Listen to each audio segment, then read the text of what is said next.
Ito na, Dream Team. Dream Team. Simulan ko na sa tank. Okay. Prime Yawi nung M4. Okay.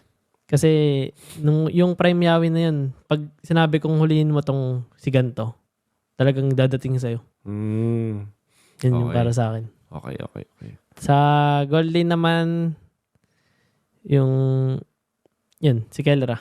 Yun. Okay. And tingin ko sobrang laki pa ng in-improve niya lalo nung MSC. Nakikita ko ngayon sa laruan niya. Mas tumatalino na siya maglaro. Tapos sa mage ko naman,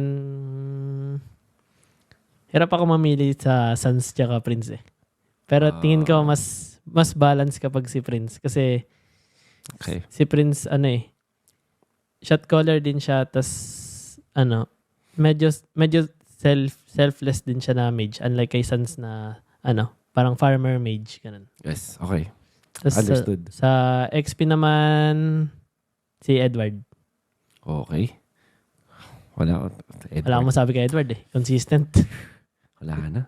Yun ang Pwede siyang XP standard eh. XP standard. Kaso wala eh. Sanford May din Sanford eh. Di natin makompare yung dalawa kasi sobrang ng tapatan nila. Dikit kahit sa achievement. Tingin ko kapag napunta si Edward sa ibang org, tapos nagkaroon ng ibang timpla. Kampe. No? Tapos ganun pa rin. Tapos magbabag place na dyan. Tapos pwede natin mag-gauge. Kasi ang hirap nila i-compare kasi parang walang ibang diba? Dikit sila sobra. Dikit eh. Siguro yung kay Edward lang is mas matagal na siya. So, mas matagal talaga. Yun din talaga. Pero sa ngayon, in this dream team, it's Edward. So Edward, Yawi, Kelra, Prince. Ako. Okay, syempre. Ako, syempre. Sino ang dito? Super coach niyo dito? Super coach? Sino ba malapit na super coach?